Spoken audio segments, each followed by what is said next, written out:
Hello friends, and welcome back to another virtual story time with Miss Liz. Today we're reading another amazing book about the outdoors. Today's story is The Bear's Garden, written by Marcie Colleen and illustrated by Alison Oliver. Let's see what's gonna happen. I can tell by the cover that there's gonna be lots of cool plants. Here we go.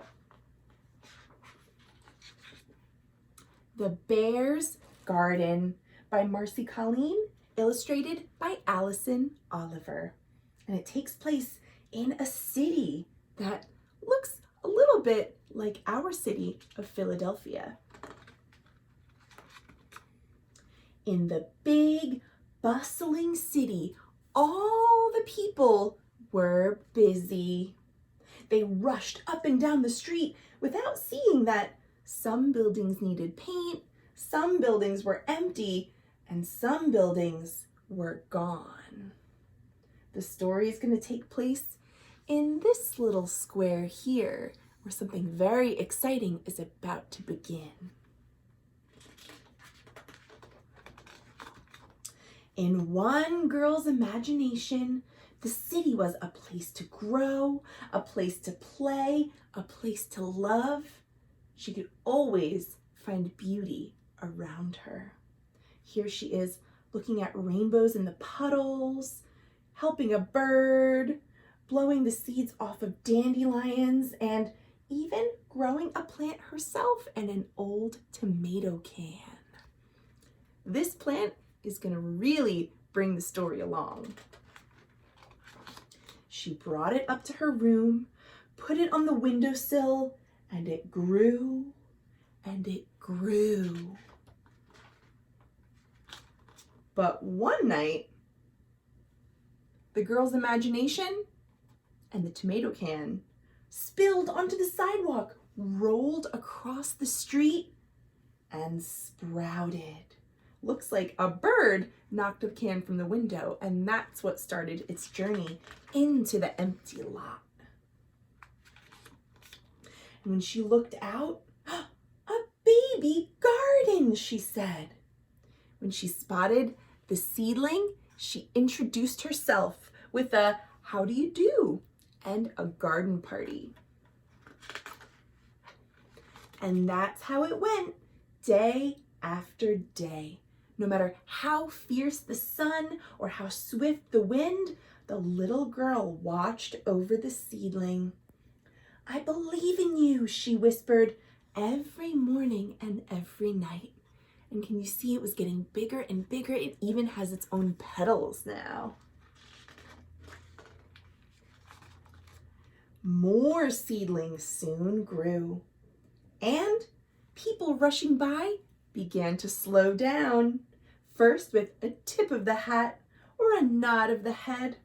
People stopped to smile or say hello to the little girl with the tiny green friends.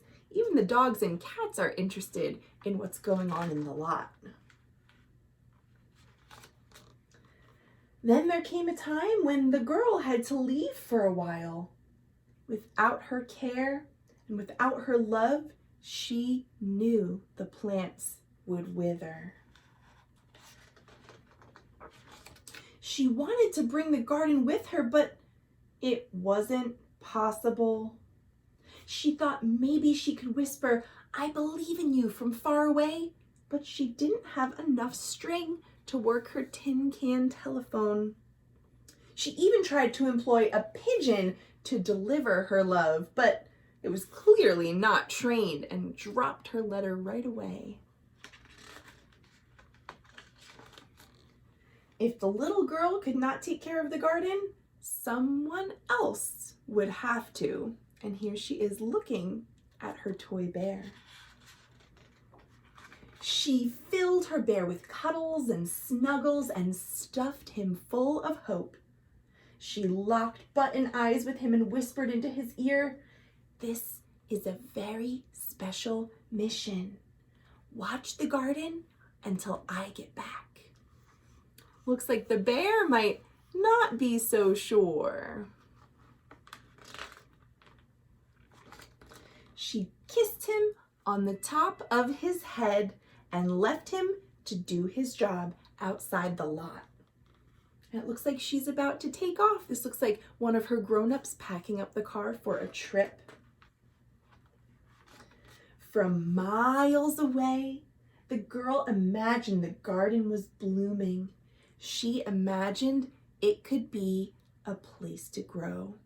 And here we see other people coming to say hello to the plants and enjoy the garden. Someone even brought their own plant, and someone brought their young family member. She imagined that it could be a place to play. Here we have someone doing hopscotch, people replacing the old kind of yucky fence with a nice new metal fence. We see people that have planted garden beds and they're growing more things. She imagined it could be a place to love, and it was. Over time, we see that a really amazing garden has grown, and none of that would have happened if it weren't for one girl with a big imagination and one tiny seed. And that is the end of this book, but not the end of the story, because here we see in the author's note just how this book came about, and it's very interesting. We're going to read it together. Author's note: the Pacific Street Brooklyn Bears Community Garden was founded in 1985 and named for a teddy bear that was sitting in the weeds. On this neglected corner in Brooklyn, New York, the community came together to launch a beautification project that has continued for more than 25 years. Although no one knows how the bear got there, it is the inspiration for this story. Today, Brooklyn is home to numerous community gardens, and each provides a place to grow, a place to play, and a place to love. But most important, a place to imagine what can be. And that, my friends, is the end. I hope you all enjoyed this book as much as I did, and I will see you soon for more great books. Thanks for watching.